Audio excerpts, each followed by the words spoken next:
a good advice to tell them to keep the questions and to ask them directly, because it's easier for. But I think that our colleagues from Cărturești will. Yeah. Great. Yeah, that sounds great to me. I'm happy to talk about old books, new books, anything. Football, whatever. Yeah, I don't understand how you can be nervous because... We are live. Yeah. Oh, great. Hi, everybody. Hi, everybody. And this is a dialogue with John Green, our beloved author. So use your times in order to put as many questions as possible for you, because he's here with us. And hello, John Green. We are so happy to have you with us this evening. In fact, they are here. You will see a lot of great numbers of readers, and they have been impassioned to meet you for a long time. Oh, it's so wonderful to see all of your faces. Thank you for being here. It's so nice to, I really wish, I mean, many of you will not know this, but I have had a very, very supportive publisher for many, many years. And I really, really hope that someday soon I can be with you in person. I would love to be with you in person someday. But for now, because of COVID and the world and everything, I am here, but very, very glad to be with you here. But next time we hang out, please let it be in Romania. Your first novel published in Romania was The Fault in Our Stars in 2013. And since then, we translated all of your novels. The last one was out in 2017, Turtles All the Way Down. So today we will talk about everything concerning your books and your writing and you, and how you became a writer, how one can be how one can become a writer. And we'll get glimpses of this new book of yours, the non-fiction volume, The Anthropocene Reviewed. It will be out in fact, it will be out in United States in 4 days, and it will be published in Romania in September. I heard that the first print run was 250,000 copies. Yeah. And it was available in pre-order so far. But also I understood that all of them were signed by you. Yeah. How could that be possible? Well, I have one here. And so if you open it up, these are the end papers of the hardcover. And then on the page opposite the end paper, there's a signature. I did this just one at a time. So it took about 500 hours, so about 12 or 13 weeks of work all day long. It was hard, but it was a lot easier than writing. It's very repetitive, simple work in a lot of ways. And so I was able to do it pretty quickly. But there's a machine, so I just signed like a sheet of paper, and then there's a machine that binds this page into the book when it's binding all the other pages into the book. So it took a long time. It was a little bit silly. I will never do it again, but I'm glad that I did it. Back to our show, as you used to say. I know very well what your books means for us readers. They are a pure joy. First of all, they are an opportunity to read a story that makes us feel, seen and understood. And a wonderful voyage with a smart and wise and funny company. I was wondering what writing this book means or meant for you. I think, this in the past, I've always written about other people. I've tried to imagine other people and understand how someone else might look at the world. And like you said, I mean, that's very kind of you to say, and that is what I want my books to be, is to feel like you're on a journey with a cool friend, and you're seeing the world through someone else's eyes who you like spending time with, and who you maybe learn something about the way that they look at the world, which helps you look at the world, or understand how other people look at it. And that's what I want my stories to be. And this time around, I wanted to take people on the same kind of trip where, hopefully the voyage of reading the book is fun and emotional, but I also wanted to write about me, about my way of looking at the world and what it's like for me to be here in this strange time. I started the book before the pandemic, but the book changed very dramatically after the pandemic, because I realized that I was writing about a time that was going to be very important in my life, but also very important in the lives of my children, very important in the lives of many people. And so this was the first time I was trying to write about myself. And it was also the first time I was trying to write about something that was happening all around me, because I'm sure it's been the same there, but here life, life has had more change and more upheaval than any time, in the last couple decades. So it's been a very strange, difficult time here, and I wanted to try to write about that, but write about it in a hopeful way. I think I wrote this book because I wanted to work my way or write my way back to hope. Sometimes you write for other people and sometimes you write for yourself, and I think in a lot of ways I wrote this for myself.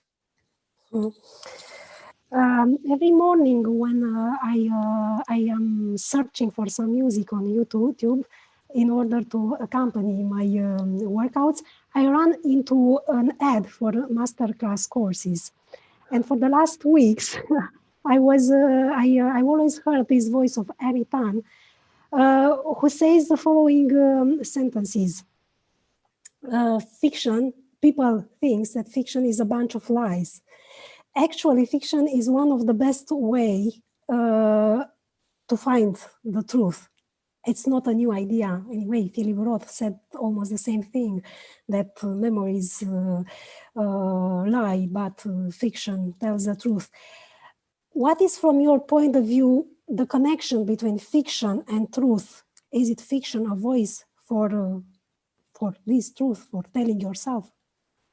Yes, it must be. I think for fiction to be good, for it to work, it must tell the truth. Not the truth of what happened to a person, but a much deeper truth. I think I really agree with that Philip Roth quote. I think that it is what you have to. In some ways, when I'm writing a story, I have to venture. Like Kafka said that writing is utter solitude, and that you have to venture into the depths of the self in order to write a story. And I think that's true. But I also think that you're trying to find out what's true about deep down, abstract, difficult things within you. So it's easy to tell the facts of what happened in a news story, or the president of the United States said this, or whatever happened. But the deep truths, the truths that are locked inside of us, those are very hard for me to find, and they're also very hard for me to make language for. So a lot of times, I don't know if this is true for other people, but I'll feel things very intensely. And I'll have real deep emotional experiences, but I won't know how to describe them. I won't have language to understand what I'm feeling, or language to give some kind of form or structure to what I'm going through. And that for me is the gift of fiction, is that it can give me language, it can give me form, it can let me feel things that are hard for me to feel in my regular life because I don't quite know how to access them within. And fiction can unlock that truth for me. And so that's what I love about not just writing stories, but that's what I love about reading, is that feeling of, oh my gosh, like this author knows the truth about me, the deep down truth, even though I've never told anyone that. And I might not have even had language to describe it to myself even. And I just love that feeling when you feel known, when you feel seen, and when you feel most of all like you are not alone. It's so, especially in the way down parts of ourselves, I feel so alone. and nobody else can really know what it's like to be inside of your mind, to be inside of your consciousness. And so for me, like, that's one of the things that fiction does, is it unlocks that for me. It reveals that deep truth. Before to I know, start with questions from our readers, there are already a lot of them. I will tell you in some words what this festival is about, FestivalYA. It started last year in the lockdown. So this year is the second edition.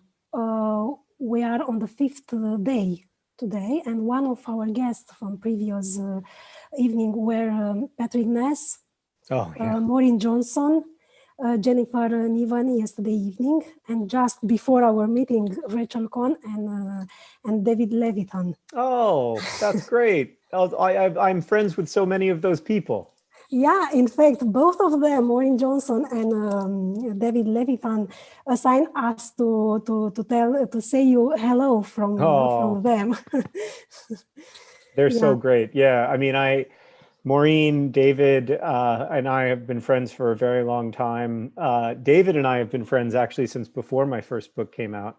But and Patrick Ness is one of my favorite writers and favorite people. He's such a lovely, kind, wonderful guy. You wrote Will Grayson with David Levitan and Let It Snow with another two authors, both of them translated into Romanian by Trade Publishing House, Maureen Johnson and Lauren Miracle. In fact, despite to being very funny and very useful to work in a team, I think that sometimes it can be very tricky to do it. My question is, how is it for you to write a book with other writers? I think it's okay for me. I think it's hard for them. Wow. Why? I can be difficult. I find writing so hard, and I revise a lot. I delete almost everything that I write, and I think that I can imagine if I were sometimes I think like, well, if I were writing with me, I would find this way of writing very annoying, like, because I delete so much of what I write, and I get frustrated so much, and I struggle to express myself in precisely the way that I want to express myself. That said, both those writing experiences, writing Let It Snow and writing Will Grayson, were just wonderful. And they were made wonderful by the fact that I was able to see, so much of the time when I'm writing, I'm stuck inside of my own head, and I'm trying to focus and concentrate really hard. And writing with other people is really joyful because it's not lonely, because you have people to bounce ideas off of, because they can work with your parts of the story in unexpected ways, which turn, which then lead to you making new choices. And so it was really fun and invigorating to do for me, but I always worry that like they're going to be like, oh, it was really difficult. It's a very astonishing side of yourself, because you are a wonderful writer, and it's difficult to imagine the difficulties I think behind the scene. Yeah, I think this is just the only way I learned how to write. And I think it's really important to say that everyone has a different way of writing and of telling stories. And sometimes I remember when I was young, I heard the famous author Kurt Vonnegut speak, and he's a famous American writer. Yeah. And I was very young and he was very old. I was probably the age of many of the people here, and he was even older than me. And I remember like him talking about the way that he wrote, and then I thought I had to write that way because he was the only author I'd ever heard talk about writing. And for a long time, I used to think like, oh, like this isn't the right way because Vonnegut said that he did this, or Vonnegut said that he did that. And in fact, there are so many different ways to write a story, and they're all, whatever works for you is the right way for you to write the story. But for me, the way that I write stories is that I mean, this is the reason it takes me usually several years to write a book, is that I write whatever I want, whatever I write a first draft, and then I delete almost everything, like 90 or 95% of it. And then I have to kind of build slowly on top of each draft. And that's just the only way I know how to do it, unfortunately. I'd like to find a faster way. So now I think that I have a long list here. Laura Maria is the first one to ask you a question. Laura Maria? So the next one is Luana. Luana? Yeah, hi. Hi. I am so excited. I'm sorry.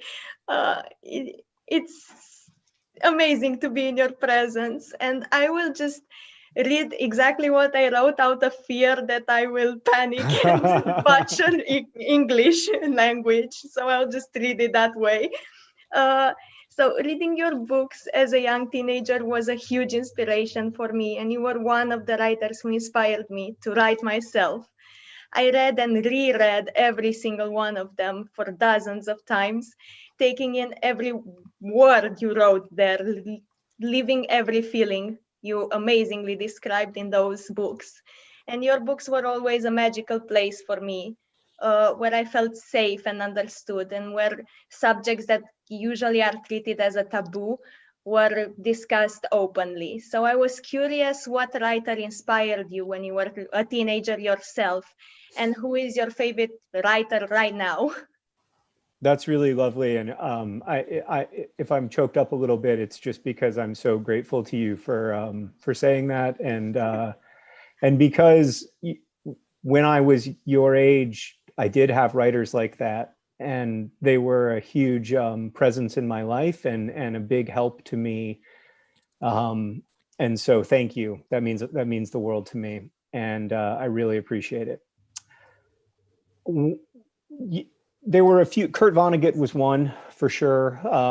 He wrote books for grown-ups, but they read like books for teenagers. You know, they were fun and funny, but they were also immensely sad, and they knew. I mean, one of the things that drives me crazy about when adults talk to teenagers is that there's two things. First off, adults are always like romanticizing what it's like to be a teenager. And they're always like, oh, these are the best years of your life. You don't have anything to worry about. You want to know about worries, try being an adult and having to pay, you know, and that's just so wrong. Like, being an adult is so much better than being a teenager. Like, it's so hard. It's so hard to be a teenager. And I think people just forget. Honestly, I think adults forget. So that's one thing that I think, like, I felt like when I was reading Kurt Vonnegut's stories, like he was taking me seriously. And I felt like nobody took me seriously. You know, I had great parents and everything, but I didn't feel like anybody was treating me like this intellectually serious, curious person I was. And then the other thing that I loved about the two other writers I really loved when I was in high school were J.D. Salinger, who wrote The Catcher in the Rye, and Toni Morrison, who was for a long time America's only living Nobel Prize laureate. And she wrote a book called Sula that was about younger people that I really, really loved when I was in high school, but I also loved all of her other books. And the thing that those books gave me that I didn't get elsewhere in the world was a feeling of unaloneness, a feeling, because I was at times quite lonely when I was a child. I was bullied a lot when I was younger. And so I think those books made me feel like I was going to be okay. And like, whatever part of this, they also helped me understand that the little part of life that I was inside of right then, which was really difficult for me, was not going to be the only part of life. This is a very important thing that I tried to do in my book, Turtles All the Way Down, where I tried to imagine a future for the girl in that book, because I think in some ways, because when authors would imagine futures for their characters in their books, it really helped me.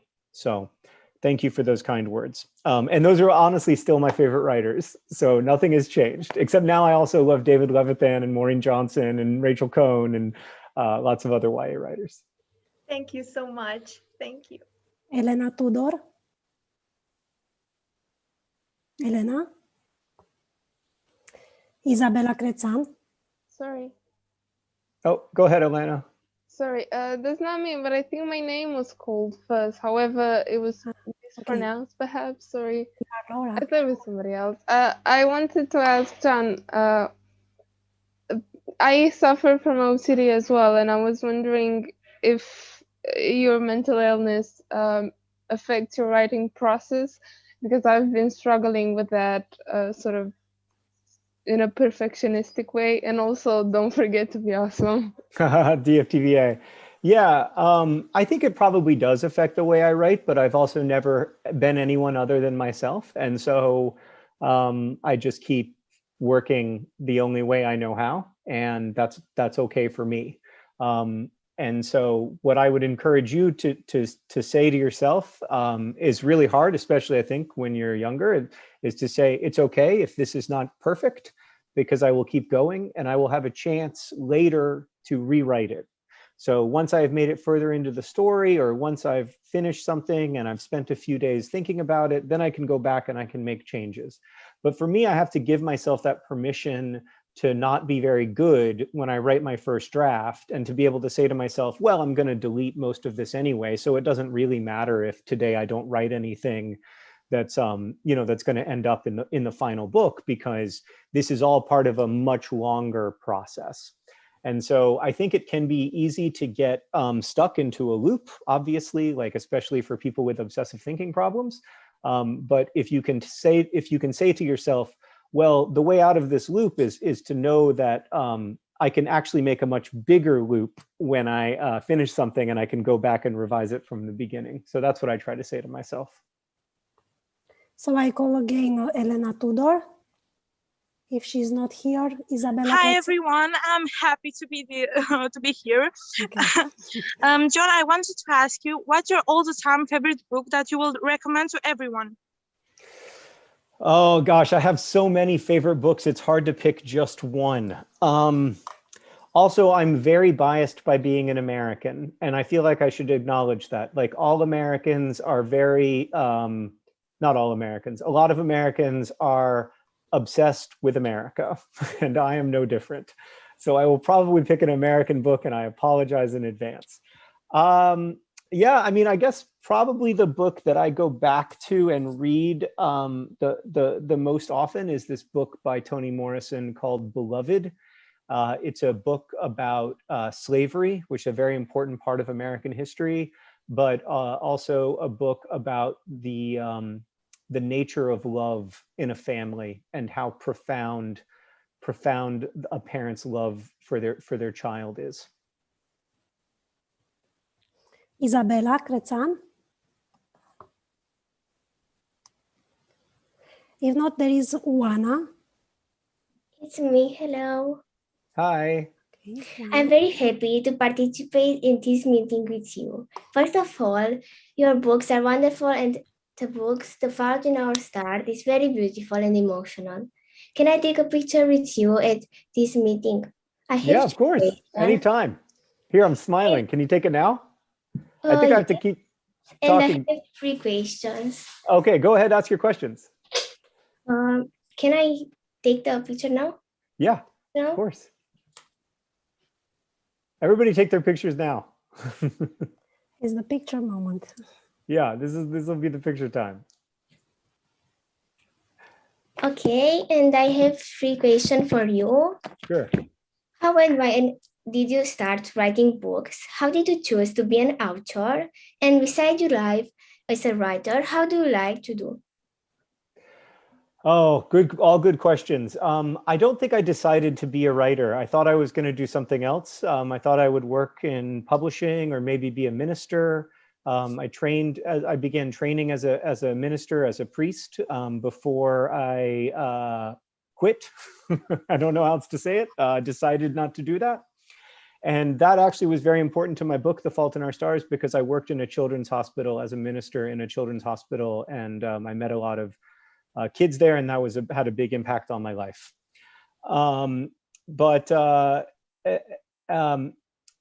So I don't know that I ever really chose to become an author, but I always really loved writing.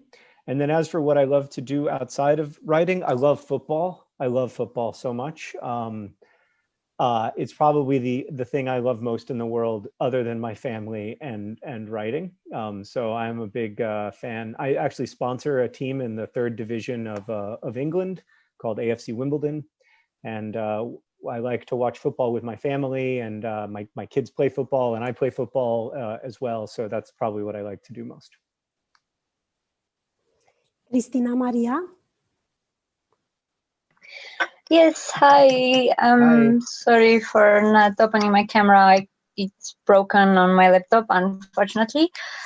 I was really curious about what inspired you to write The Fault in Our Stars. It's the first book that I've ever read that the movie was recreated the same scene by scene. I'm sorry, I'm a little nervous, and it is amazing.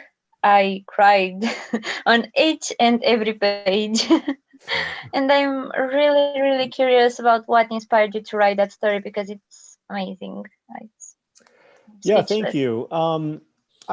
I think there is a lot that went into it, but I don't think I could have written the book but I was friends with a young woman named Esther who died of cancer when she was 16. And I had tried to write a book like The Fault in Our Stars many times over many years, beginning in maybe 2000 or 2001. But when Esther died in 2010, I went back to those old stories and I thought, these are not very good, but I want to write about young people, and I want to write about, I think for a lot of times books for me begin with a question. And for me, the question with The Fault in Our Stars was, can a short life also be a good life? Can it be a rich, full, happy life? You know, it was very hard for me to accept Esther's death. And I had to come to believe that even though Esther's life was short and it wasn't fair that she died when she did, she still had a good life. She was loved and she was cared for and she loved others. And so I think I wrote the book to try to answer that question. Amalia Toma is here. Yes, hello. This is really exciting for me because I've been a fan for like so many years. In 2013, I've read The Fault in Our Stars, and ever since I've been hooked to your books and the Vlogbrothers and everything that you do. I'm that big of a fan that I'm even planning on writing my BA final paper about The Fault in Our Stars. Wow. So yeah, my question was, I'm also an aspiring writer, and my question was, how do you write such iconic lines, such as the okay, okay line, or obviously, my thoughts are stars, I cannot fathom into constellations. How do you come up with them? They're so brilliant. Thanks. Yeah, you know, usually I don't, so like I have always thought that, like, I love quotes, you know, like I have a big collection of quotes in my Google Docs. But before that, it was on in a notebook. And before that, it was in my diary when I was like 12 years old. So like, I've always liked quotes and cute little lines that really work on their own, like that don't have to be read inside of a larger whole. I think the best sentences do have to be read alongside the sentences around them. Like the best quotes only work because they feed into the sentence before and into the sentence after. But that said, there's still a big part of me that loves a quote. And so sometimes when I am writing, I will think like, in fact, I remember where I was when I wrote okay, okay was a coincidence. It was just a weird thing. Like I was writing that first scene. I was in a Starbucks actually in Indianapolis, and I was writing that first scene, and I realized that these two characters, Isaac and his girlfriend, whose name I can't remember because I haven't read the book in like 12 years, that they were going to say always.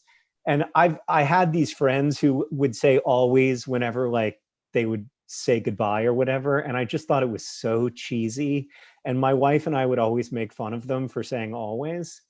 And so I was like using that in the book. And then I was like, well, what could you say that's actually true, right? Because like you can always, it's a nice sentiment, but it's not true. And so I remember thinking like, you could say, okay, like that's always true. And so that's where that came from. My thoughts are stars I cannot fathom into constellations line used to be way worse. It was like 12 times longer, and like it was all mixed up and not beautiful. And then as I was rewriting the book, I kept like cutting away at it and thinking like, there is a good sentence in here, I just have to find it.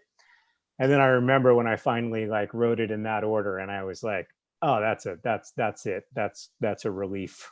So yeah, thanks for, those are actually two of my favorite lines I've ever written. So thank you for calling attention to them. Alexia Bulacu.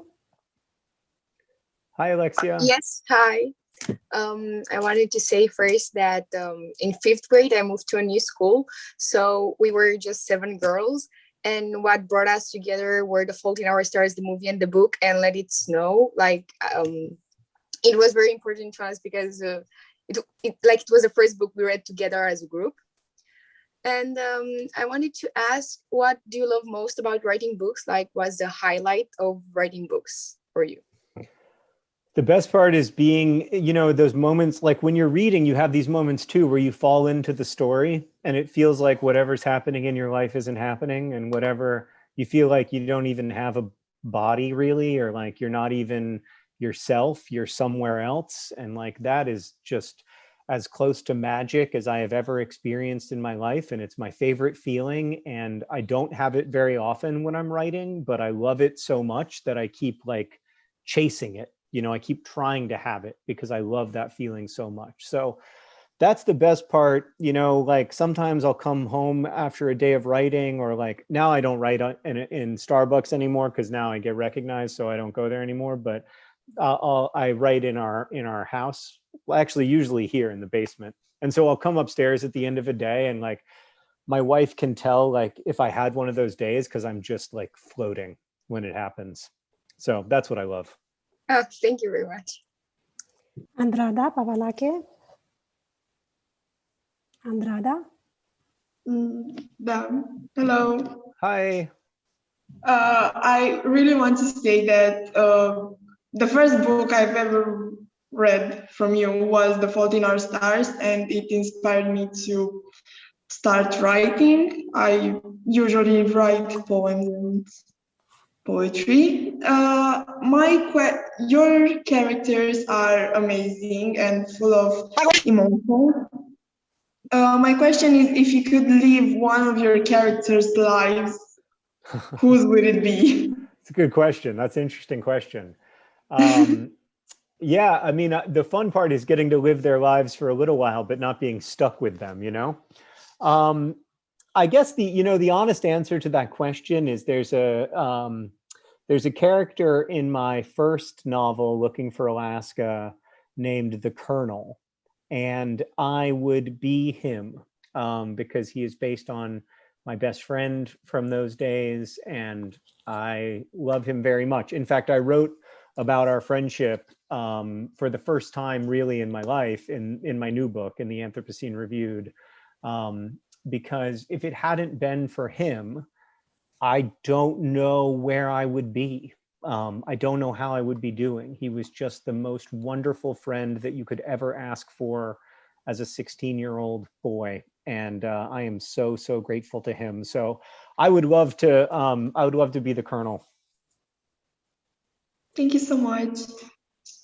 I would like to ask you and to invite you to say us some words about this new book, The Anthropocene Reviewed, because you mentioned it and because it's just new, and you told me before that it's the first time that you have the occasion to talk about it.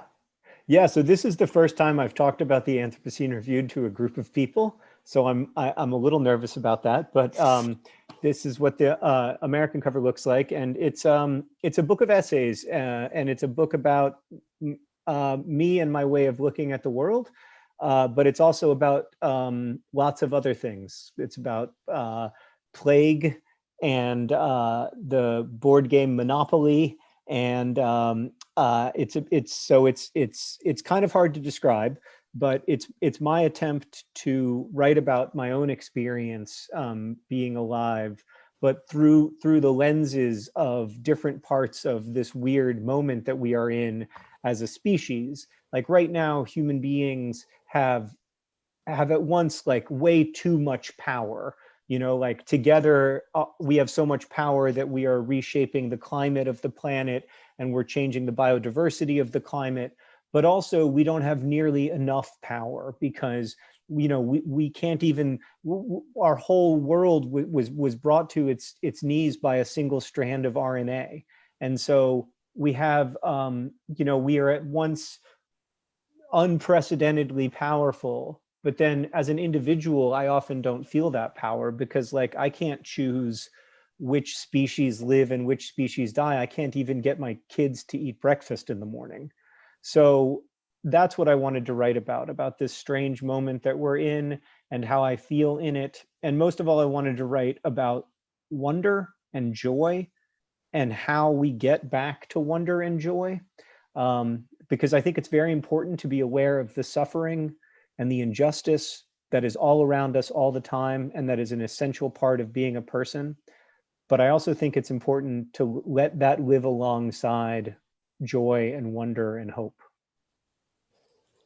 Some of your text, I listened them on your podcast, but I want to tell everyone here that the introduction, it's a wonderful piece of writing. In fact, Thank you. It's so touching, and so it goes deep. Yeah, I wanted to try to go deep in this book, to deep within myself. Yeah, which was hard work in a lot of ways, emotionally draining, but also really wonderful. You know, I started this book, I started the podcast that became the book, because I had this quite serious disease in my ear that made it so that I had no balance, and it was very bad. I was hospitalized for a while, and for several weeks I couldn't even open my eyes. So I couldn't play with my kids, I couldn't watch TV, I couldn't read a book. I just was alone with my thoughts day after day after day. And anytime I opened my eyes, it was like, and then I would just throw up. And so in that time, I started to think, well, I don't know what kind of life I have left, or what kind of life I will have on the other side of this. I didn't know if I would get all the way better.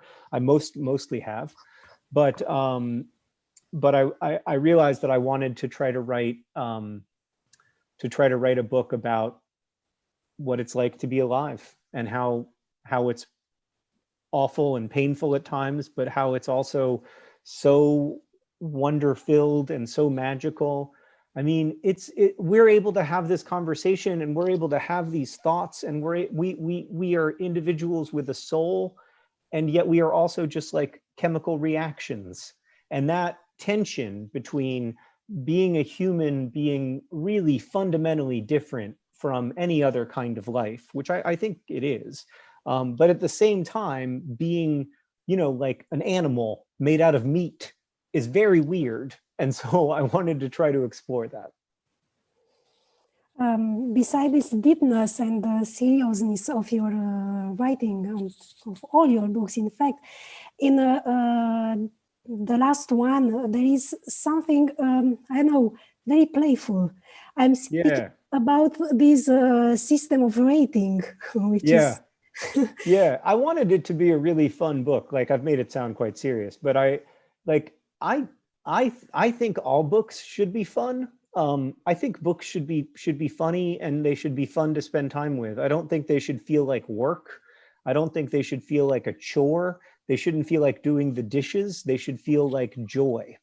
And I really wanted that in this book. And so each of these essays takes the form of like a review on a 5-star scale, the way that you will all go on Goodreads, I'm sure, and rate my book something out of 5 stars.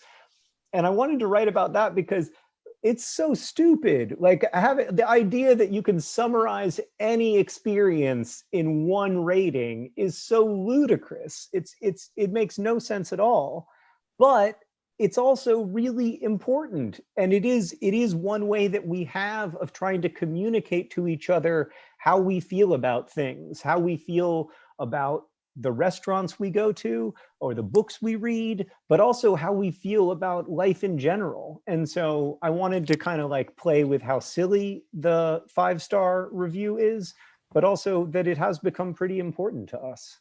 Yeah, it's a kind of guide. Yeah, exactly. We are looking for guides in order to, I don't know, simplify and enjoying the life. Yeah. Everything. I mean, I always make fun of the 5-star scale, but just today I went out to lunch with my wife, and as we were leaving to go to lunch, I said, what are the reviews? So I use it. Let's invite Anna Grutoiu to ask her question. Hi, Anna. Hello. So I think that many of us might have got our hearts broken a million times and suffered, emotionally speaking, while reading your books. Since we get so attached to the characters that we feel their struggles as if they were the struggles of our loved ones or even our own struggles. So my question for you is, during the process of writing, do you suffer along with your characters the same way that we as readers do? Do you feel that post-writing depression, if I could call it that, or are you rather detached from the plot, the characters? Do you manage to isolate fiction from reality? How does it all go? That's a great question. I do not detach myself at all. So, when we finish reading a book, there's that feeling that you described as like post-book depression. For me, it's like it's that, but it's also something else. It's like a kind of joy, it's almost like there's a great English word. I don't know. Of course, I mean, by the way, all of you speak such good English, and thank you for speaking to me in English so that I can understand. But I'm sorry that I don't speak Romanian, but there's a great English word, melancholy. And that's what it is at the end of a book for me, is it's this sadness, but also I feel like grateful to have been with these characters and to have cared about them and to have been on this journey with them. And I wish it could go on, but I know it can't. It's kind of like how I felt at the end of high school, when like I was sort of glad, to be honest, that school was over, but I was going to miss my friends and all that. I feel it very intensely. It's not as intense as in my own life. Like when I have like difficulties in my own life, that is much more real and challenging than when it happens when I'm reading or writing. But I cry a lot when I'm writing. Like I mean, all the time, almost every day. Like my family always makes fun of me because I just like sit there and cry. May I add what's that? May I add something? Yeah. I think that this is actually the beauty of being alive, the fact that we have feelings and we can suffer and then we can get reborn as if we were phoenix birds. Yeah. And and also and we are happy, and that's awesome. Yeah. Yes, and also that we can share these feelings, like that we can experience them deeply. This is what I love about reading. It's also what I love about football. Football lets me feel things that regular life doesn't let me feel. Like when Liverpool score a goal in the last minute to beat Barcelona in the Champions League, I feel something that I cannot feel in my normal regular life. And I can share it with other people who care about that. So even though books and football are very different and in some ways opposites, that's the same thing. Like I'm looking for connection. I'm looking for a way out of myself in some ways and into someone else. And that being able to experience that emotion outside of myself also helps me understand it inside of myself. Thank you so much. Thank you. Selena? So my favorite... It's very noisy. Oh, me? Yeah, no, now it's okay. Okay. Yeah, I'm sorry in advance if it's a spoiler, but what was your actual thought when you killed Augustus? I didn't think I was killing anyone. I think this is a thing, this is a place where I don't feel like the way readers experience something is quite different from the way I experience it, because to me, it wasn't a choice that I understand that I guess I could have made a different choice as a writer, and like then the character would have survived to the end of the book. But honestly, like from the moment I started the book, I knew what was gonna happen. So I never thought of it as like, oh, I'm killing him. I know lots of other writers do, and I've read about other writers who do, and I'm fascinated by the way they talk about it. For me, it was almost like I was like writing down what happened in my mind. So like it had happened, it had already happened, and I was telling the story of what happened and how it happened. And so it didn't feel like a choice, if that makes sense. Now, there were lots of other things in the book that did feel like a choice, where I was conscious of the fact that I was making this choice or that choice to do this to the story or that to the story. But with that in particular, I think because I never imagined that, I understood from the beginning that it was going to be a story about death. And I understood from the beginning that it was going to be a story about how death is unfair and unjust. I never experienced it as that. But as far as like what I was feeling when I was writing those scenes, I was crying. I was definitely upset.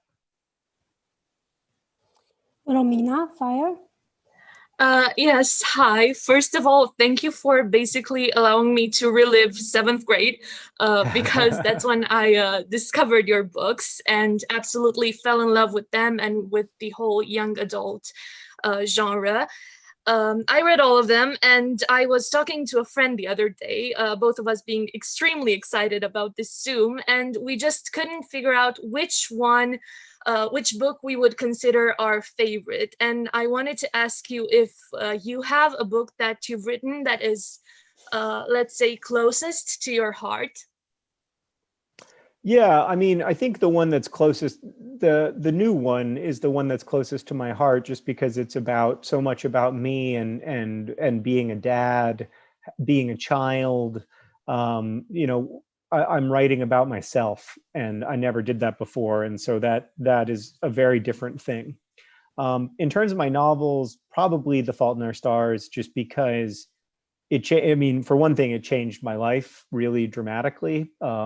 Mostly for the better. And for another thing, it just, it was, I'll never have another writing experience like that, where I was writing, like I said earlier, at times, to be honest, it felt like I wasn't even writing. It felt like I was just like taking down the story that was being told to me, which I don't even believe in that stuff. I don't believe that that's possible, but that is how it felt. Thank you so much. Michelle Stancu? Michelle? If not, Anna Stan.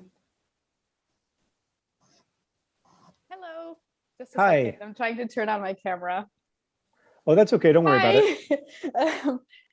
First of all, thank you for participating in this event. I've never thought that such a well-known, I guess, American author would participate in like a Romanian event. It just seems like two different worlds. What I wanted to say was that The Fault in Our Stars was the first book that I've ever finished in a day, and that has made me cry. And listening to all these people talk, I realized that that's not something that I feel, but something that a lot of people feel. So I was just wondering, how did you feel when you realized that this book had such a great impact on us, I guess, teenagers, and when you, I guess, realized that it was in a way changing your lives the way it changed ours? Yeah, I think I came home from the tour. So usually, like, you have a book. By the way, thank you for putting the football on in the background. I come home from a book tour, and then, you know, like, people stop reading the book, like because the people who want to read the book, like, most of them are going to read it in the first few weeks. And that had always been what it was like for me as a writer. and I came home from the book tour, and it didn't feel that way at all. Like lots of people were still reading it, and I honestly, I mean, this is going to sound weird, and I don't want to sound ungrateful, because I am really, really grateful, and it's been an amazing thing. But like at the time, I was mostly just scared, because I didn't understand what this meant, and I didn't understand like, you know, what was going to happen with my life or my job or anything. Like it was just kind of overwhelming in the moment. And I called my agent and I said, when is this going to stop? And when is life going to go back to normal? And she said, I don't think it is going to stop. And that was the first time when I was like, you know, I had to kind of get used to a new normal, and it was like a really good new normal, to be clear. And it made it possible, you know, made so much else in my life possible, made it possible for me to make Crash Course, the videos I make with my brother. I could focus for like 2 straight years, even though that didn't pay anything. I could focus all the time on making those educational videos, which I really wanted to do. And also like it made my dreams come true, like in this sense, you know, like I can't even tell you how amazing it is to think that my book has been to places that I haven't been to. And right now, places that I can't go, right? Like for the last year, I've been here in Indianapolis and basically unable to go anywhere else. And the thought that my books have been able to, or my other work have been able to go to these places that I haven't been able to go to and touch people's lives, it's really overwhelming. So it's very special, and I feel very, very grateful for it. But honestly, like my initial reaction was sort of fear, which does tend to be my initial reaction to most things. Well, it does make sense. Thank you very much. Thank you. My colleagues asked me to call Selena. Selena? Yes. Selena? Hi, can you hear me? Yes. She has another question. Okay, thank you. I think someone cut me off because you can hear me properly. Oh yeah, hi. Okay, hi. So first of all, my favorite character is Alaska, and I like her very much because she's the exact opposite of me. And I think that's why I would like to be friends with her. I don't know why, for whatever reason, I would really like to be friends with her. But I wanted to ask you if you could be friends with any of the characters that you wrote, who would be your best friend and why? Oh, that's a tough one. I mean, I also really like Alaska. She's not that different from me, or at least not that different from what I was in high school. But I know what you mean. Like sometimes it's fun to read about characters who are very different from you, because it's almost like a glimpse of what another life might look like if I made a different set of choices or whatever. That said, being the Alaska of your school is overrated, I think. I would probably want to be friends with Hazel. I really like Hazel in The Fault in Our Stars. I really like Alaska too, but I feel like Alaska is a little too close to who I was in high school. Whereas Hazel is like, I feel like Hazel and I could be friends now, and we would get along well. That's if she's so still cool out to there. hear. Thank you. So Beatrice?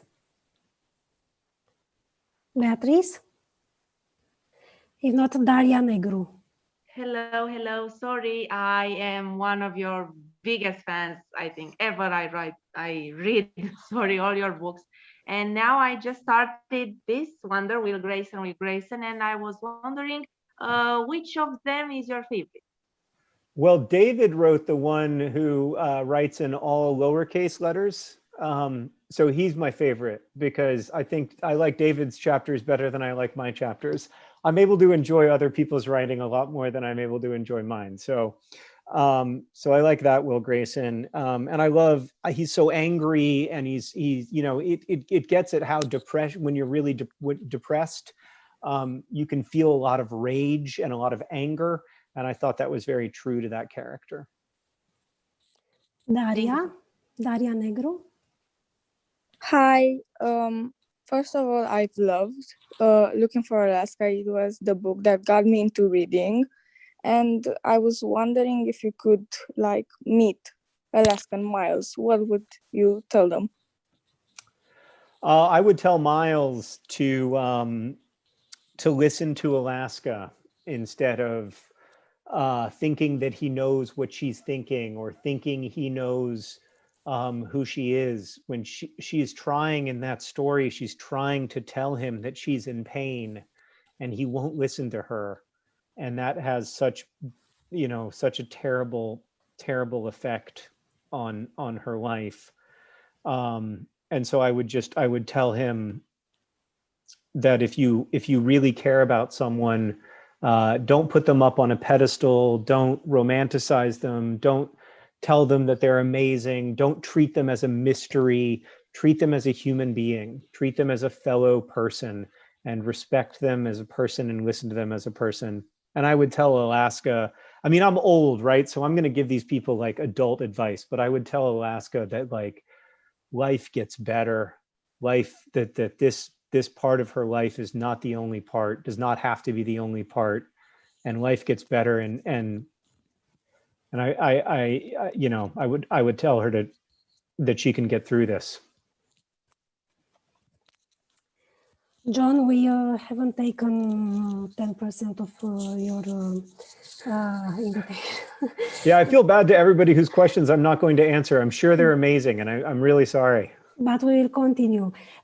Just at this moment, I had a look on your chat, and I saw that there are a lot of people who asked about crash course. So it was just one of my questions, and I wanted you to invite you to say some words, because your educational videos made with your brother, Hank Green, and this crash course, it's an amazing, vital tool of learning that can go hand in hand with the school. And anyway, I think that when school becomes boring, crash course is, helps this rediscovering the joy of knowing.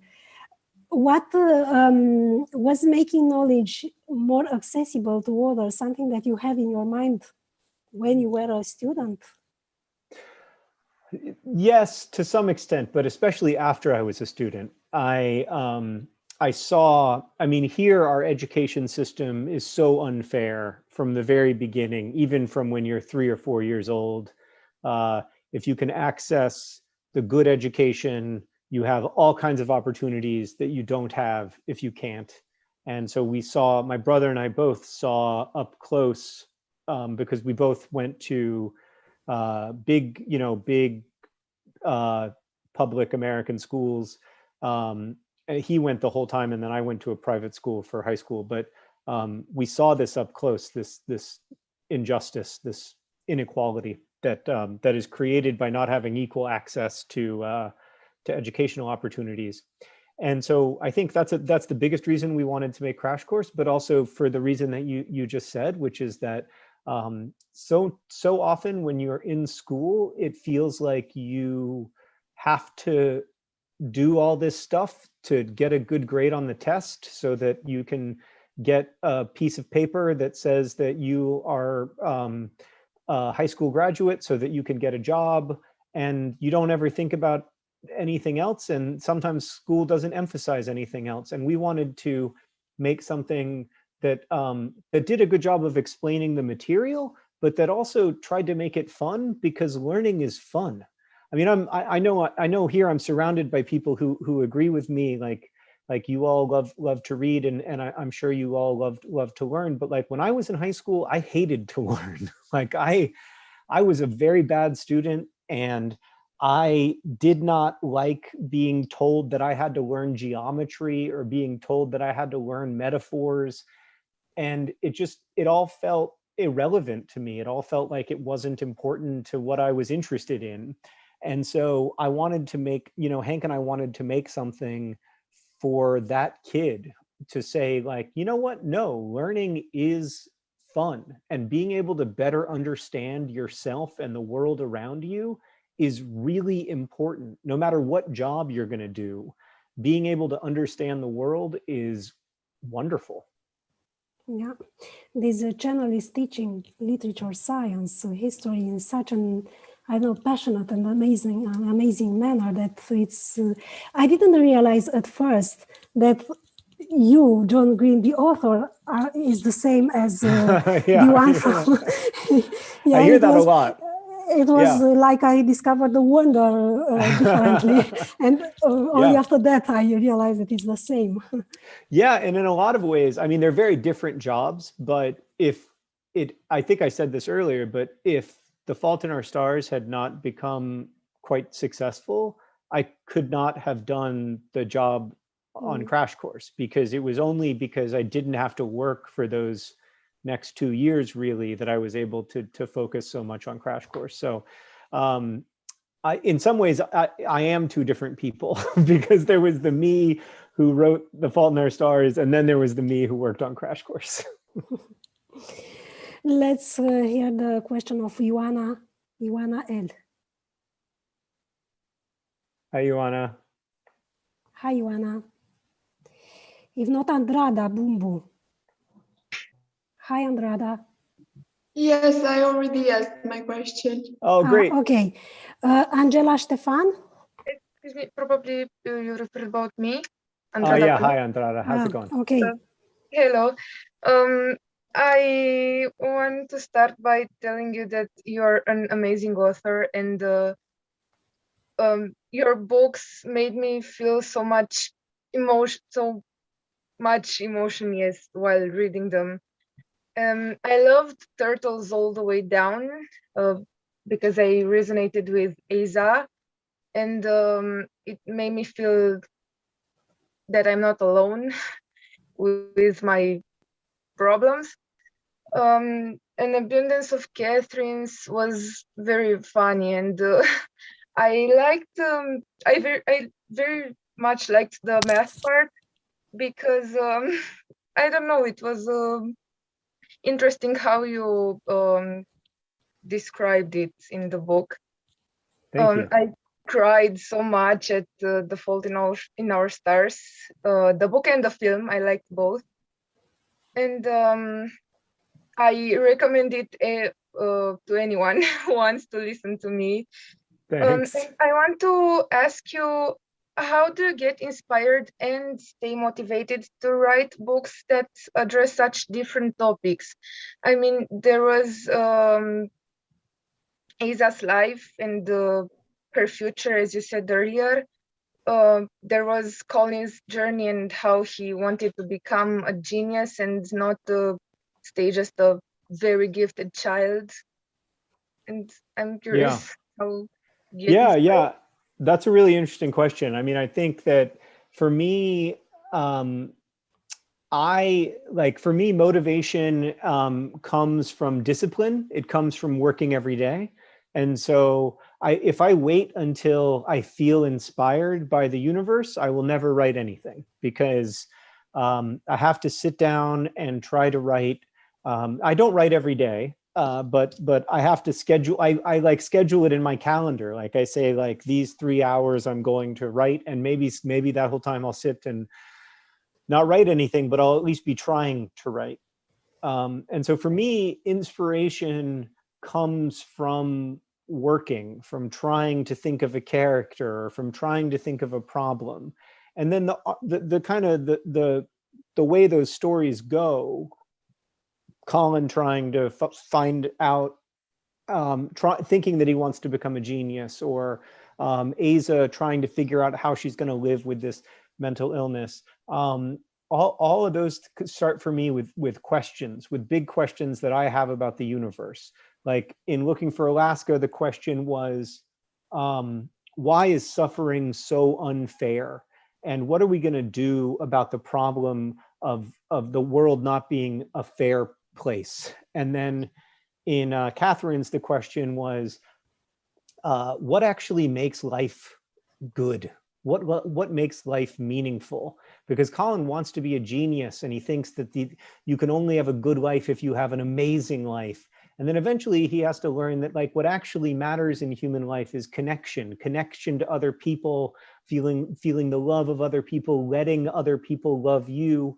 And that's what he needs to be working on even more than he needs to be working on school. And so for me, each time it begins with one of those questions. Angela Stefan? Yes, hi John. Hi. What a thing to be talking to you directly. I never thought I would get a chance to say thank you. I've been a Nerdfighter only since last year, April, right when the pandemic started or lockdown started. And so thank you for getting me through the hardest parts with your books, your podcast, your videos, and also this wonderful community that you built with Nerdfighteria, because I don't know, they are the most diverse and amazing and wholesome community and welcoming for everyone. So I was thinking about how this growing community is impacting your writing. What effect does it have? Oh yeah, that's a great question. I mean, it's had a huge impact on my writing. I mean, the short answer is that it's really slowed me down, because like I had before I started making YouTube videos, I published like a book in 2005 and then in 2006, and then I started making YouTube videos, and then it was like 2 years, and then it was 5 years between books, and then 6 years. But that's not the real truth. The real truth is that it's a huge part of where I get ideas, and where I talk about ideas with people who are really interesting. So when I was writing The Fault in Our Stars, I would do these little secret live shows where I would read little parts of the book, and I would do those to try to figure out what is working in this book and what is not working. And then after I would read aloud, I would go back and I would read the comments and I would change a bunch of things, and then I would keep rewriting. And I did the same thing for Turtles All the Way Down. And then with this book, with the Anthropocene Reviewed, I made that a much more formal process during the pandemic, where I would have regular live shows where I would read parts of it out loud, and I would even sometimes like edit it while talking with viewers. And that was so helpful for me, because sometimes you just don't know how something really sounds until you read it out loud in front of someone. And my kids are great, but they do not want their dad to like read his new work to them. They are not interested in that at all. And so it's really nice to have people who are and who want to help me with that. Thank you for your answer, and I'm very excited for your new book. Oh, thank you. Me too. Should be here soon, I guess, next week. And I think just to say that you naturally create this community. I don't know, already in the chat, people are sharing Insta handles, and I love that. So that's great. That's great. It'd be great. Yeah, the best thing that a book can do is make friendships and make connections between people, and so that means a lot to me. So yeah, if y'all all become friends and then we can hang out in real life in Romania when this is all over, that would be amazing. Yay. Thank you. Do you agree to take 2 or? Yeah. So I can talk for another few minutes, and then speaking of my children, I have to go pick them up at school. So, Theodora. Yes, I'm so happy that I get to talk to you and to tell you that you've had a very big impact in the lives of so many people over time, and in the way that we discover these communities and how we get to participate in all these kinds of events, like VidCon and all of the things like that. And I wanted to ask about your process in writing, but you kind of talked about that. So I'm gonna let someone else ask questions as well, but I wanted to tell you that you are an amazing person and have a very big impact on so many people. Thank you so much, Theodora. I appreciate that. Thank you. And Maria Wana? Hi, huge fan of yours. So my question is in part inspired by your podcast/upcoming nonfiction book, The Anthropocene Reviewed, but also by the Golden Record Project on NASA's Voyager missions. Oh, I love it. Yeah, and so in case other people on the Zoom don't know, the Golden Record is a record that contains sounds and images selected to portray the diversity of culture and life on Earth for an eventual alien contact. In the Anthropocene Review, you basically zoom in on our existence, but if you were to zoom out, what would you put on this record? And don't forget to be awesome. That's I mean, that's such a good question. I feel like I might have to like follow up in an email because whatever I say is going to be it's not going to be good. It's such a good question. Oh my God. Well, I mean, here's the thing. So there's some things I really love about us, and maybe that's how I'll answer the question. I love that we wander and we search through the world and now beyond the world. I love that there were humans. I mean, the reason that you are there is because there were humans in Africa who said, we should go north to where it's colder and things will be worse. The reason that there are people in Australia is because there were humans who said, we should sail into that ocean that we cannot see the end of and that we have no idea what is on the other side, and we should just go and see. The reason that, and now the reason that there is a Voyager spacecraft at the edge of our solar system that we launched into space decades ago is because even the atmosphere won't stop us. I love that about us. And then the other thing that I love about us is how perseverant we are, how we just keep going, no matter like what challenges you throw in the face of humanity, we just keep going. That's really what I wanted to write about in the Anthropocene Reviewed, was this astonishing human capacity for finding a way to go on. And especially right now, this has been such a difficult year, but we have found a way to go on as a species. And I kind of like, there's a lot to dislike about humans. And I wish that, I wish that we weren't so quick to violence. I wish that we were kinder to each other. I wish that we made more space for each other emotionally, that we were more empathetic. But gosh, do I like how we find a way to keep going. So I would try to find some metaphor for those two things, but I can't think of a good one, so I will have to follow up later. Such a good question, though. Thanks for answering. All right, I think we have time for maybe one more. Also, Daria Ipate, and with this occasion, I warmly recommend to read Anthropocene Reviewed, which will be out next week in the United States and in September in Romania. Daria Ipate, the last questions. Okay, so hi, John. I want to say that I'm very grateful that I discovered your books a long time ago. And I want to say, how was for you like seeing the Looking for Alaska coming back to life as a TV show? Oh gosh, it was really emotional. I cried harder. My wife and I went to the same high school, and the book is a made up book, but the place is very similar to my high school.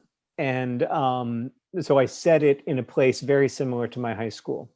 And when they made the show, they took all these pictures from my high school that I had taken, and they like recreated my high school, like almost inch for inch. Like my actual high school doesn't look like that anymore. Like all the buildings have been torn down, they built new buildings.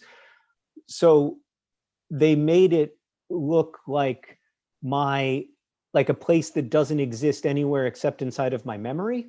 And that is a very weird experience. I don't know if you'll ever get to have an experience like this, but it is very weird to see a place that you cannot possibly, that can never be seen, like that is impossible to see, that doesn't exist. It was very so from the moment I saw a door and it was painted the exact same color as the doors from my high school, I burst into tears, because it was strange to be taken back to my childhood.